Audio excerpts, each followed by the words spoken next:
Ποιο είναι λοιπόν το μεγάλο πρόβλημα με τη στοχοπροσήλωση, με τη στοχοθεσία, με τα dream και τα vision boards, τα χαρτάκια υπενθύμησης, τις θετικές δηλώσεις? Το πρόβλημα με όλα αυτά είναι το κομμάτι της αιμονής. Επιλέγοντας λοιπόν μία διαδρομή, ένα στόχο, ένα τόπο που θέλουμε να πάμε, περνάμε από κάποια στάδια. Το πρώτο κομμάτι είναι η επιλογή, που θεωρητικά θα πρέπει να σχετίζεται με την εσωτερική μας ιεραρχία και την ευρύτερη ουσία μας. Το δεύτερο κομμάτι έχει να κάνει με το πείσμα. Αρχίζουμε λοιπόν με την καλή έννοια μέσα σε ένα μέτρο και πεισμώνουμε προκειμένου να συνεχίσουμε αυτή τη διαδρομή και να προχωρήσουμε. Ακολουθεί η επιμονή, να παραμείνουμε σε αυτή τη διαδρομή, η υπομονή και πολλές φορές μπορεί να καταλήξουμε στην αιμονή. Όλα αυτά τα εργαλεία και οι πρακτικές που έχουμε στη διάθεσή μας είναι για πολύ συγκεκριμένους σκοπούς και πρέπει να αξιοποιούνται με σοφία. Δεν είναι τόσο απλά τα πράγματα το ότι κάπου το άκουσα ή κάπου το διάβασα και απλά το εφαρμόζω. Και αυτό γιατί αυτός εδώ ο εγκέφαλος και όλη αυτή η στολή που μας υπακούει απόλυτα, τι θα κάνει? Θα έρθει και θα υπηρετήσει αυτό το οποίο της δεικνύουμε. Έτσι ακριβώς και στο σλάλομ, στο σκι, σε διάφορα σπορ, όπως για παράδειγμα στις αγωνιστικές μηχανές της Super Sport, που στρίβεις και πρέπει να βλέπεις όχι κάτω, ούτε αριστερά-δεξιά, αλλά μετά την καρδιά και στο τέλος, στην έξοδο της στροφής. Και στο σκι και στο σλάλομ δεν μπορείς να κοιτάς τα εμπόδια, γιατί άμα κοιτάς το εμπόδιο ή το δέντρο θα πέσεις πάνω σε αυτό. Και αυτό γιατί συμβαίνει? Γιατί ο εγκέφαλος είναι έτσι ρυθμισμένος. Ο πρώτος εγκέφαλος, αυτός ο ερπετικός που λέμε, είναι πάρα πολύ αρχαίος, από πάρα πολλά χρόνια πίσω. Αυτό λοιπόν είχε την εξής λειτουργία. Όταν ήταν κυνηγοί οι άνθρωποι και πετούσαν το ακόντιο ή ό,τι είχαν προκειμένου να επιβιώσουν και να σκοτώσουν το θύραμα, όλα τα άλλα δεν υπήρχαν. Αυτός ο μηχανισμός λειτουργούσε για να έχει τη μέγιστη δυνατότητα όσον αφορά τη στόχευση και το να επιτύχει αυτό το οποίο θέλει. Και για να επιβιώσει αν τον κυνηγούσε κάτι, αλλά και για να επιβιώσει μέσω της τροφής.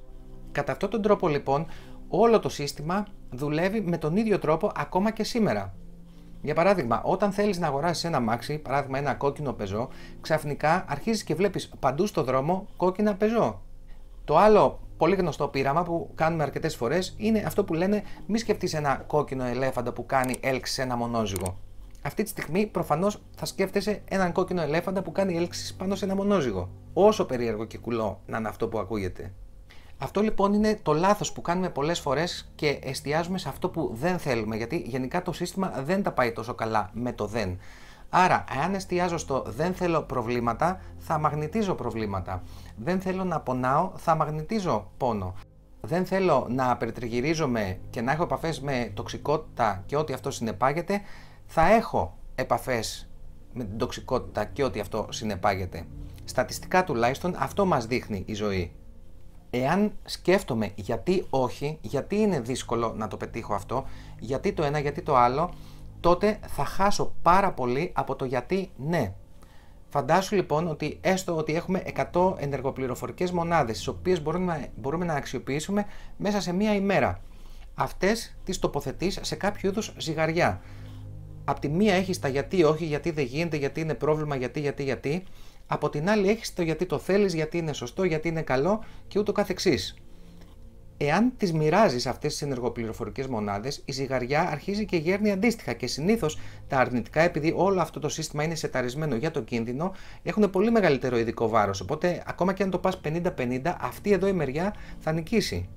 Γι' αυτό είναι πάρα πολύ σημαντικό όσο γίνεται να φεύγουμε τελείως από το κομμάτι της αρνητικότητας και των αρνητικών σκέψεων. Όχι να μην είμαστε ρεαλιστές, αλλά να φεύγουμε από αυτό το κομμάτι, γιατί δεν μας εξυπηρετεί.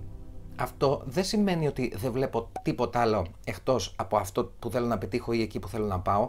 Προφανώς και όχι. Αυτό που θέλω να καταφέρω είναι να μπορέσω να έχω την στοχοπροσήλωση με ένα συγκεκριμένο μέτρο και από εκεί και πέρα όλα τα υπόλοιπα, τα αρνητικά, τα προβλήματα, τους κινδύνους να τα βλέπω, αλλά όχι να εστιάζω σε αυτά. Εστιάζω στο στόχο, εστιάζω εκεί που θέλω να πάω και όλα τα υπόλοιπα τα βλέπω με την περιφερειακή όραση. Τόσο την εξωτερική όσο και την εσωτερική όταν μιλάμε για εσωτερικές διαδρομές. Αυτό λοιπόν που θέλω να αποφύγω είναι να μην φτάσω σε επίπεδα αιμονής. Εκεί λοιπόν έρχεται η στοχορύθμιση και η αυτορύθμιση. Βλέπω σε σχέση με το μέσα μου τι γίνεται, προς τα πού θέλω να κατευθυνθώ, τι είδους στόχος πρέπει να είναι αυτός και αντίστοιχα κάνω την στοχορύθμιση. Εδώ λοιπόν έρχονται και μας βοηθούν όλες οι πρακτικές που συζητήσαμε πριν, αλλά και άλλες που δεν συζητήσαμε. Τα dream board, τα vision boards, οι θετικές δηλώσεις, η σχέση που αποκτάς με τον καθρέφτη για να έρθεις σε πιο μεγάλη επαφή με τον εαυτό σου και να αρχίσεις να σε προγραμματίζεις, τα post-it, τα χαρτάκια, τα υπενθυμιστικά που βάζεις από εδώ και από εκεί, αυτά τότε πραγματικά θα λειτουργήσουν. Γιατί θα σε βοηθήσουν υποσυνείδητα να αρχίσεις να συντονίζεις το είναι στον εγκέφαλό, στο σύστημά σου προς τα εκεί που θέλεις να πας. Η αυτορύθμιση έγκυται στο ότι οι στόχοι που θα βάλω, οι επιλογές που θα κάνω στη ζωή μου ή αυτή την περίοδο την οποία διανύω θα είναι ρεαλιστικοί. Θέλω να βάλω ένα στόχο ο οποίος θα είναι stretched, θα είναι πιο δύσκολος από το κανονικό, αλλά πρέπει να μπορώ να το φτάσω. Ακόμα και αν θα πρέπει να τεντωθώ αρκετά, θα πρέπει να μπορώ να το φτάσω, γιατί αν δεν το φτάσω, τότε θα λειτουργήσει όλα ανάποδα.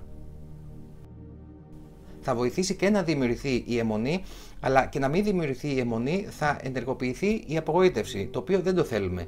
Το ίδιο έχει να κάνει και με την ενέργεια που πρέπει να δαπανίσω και με τον χρόνο, πότε θα το πετύχω αυτό.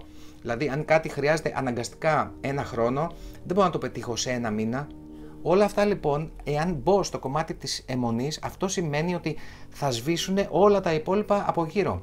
Θα σβήσουν σχέσεις, θα σβήσει ευρύτερα η ζωή μας. Γιατί δεν θα έχουμε ενέργεια, αυτές τις μονάδες που λέγαμε, για να μπορέσουμε να τις κατανείμουμε καταλήλως. Θέλουμε λοιπόν μια ισορροπία και να μπορούμε να είμαστε ευέλικτοι. Δηλαδή, αν βλέπουμε ότι θέλουμε να πάμε εκεί και αυτό δεν μας βγαίνει, να μην έχουμε αιμονή με το συγκεκριμένο σημείο, αλλά να είμαστε ευέλικτοι και να μπορούμε να λειτουργήσουμε πιο ρυθμιστικά. Να μην φέρουμε λοιπόν αντίσταση στη ροή. Και αν όντως πιστεύεις ότι έρχεσαι πολλές φορές σε αντίσταση με τη ροή, ενδεχομένως να σε βοηθήσει αυτό εδώ.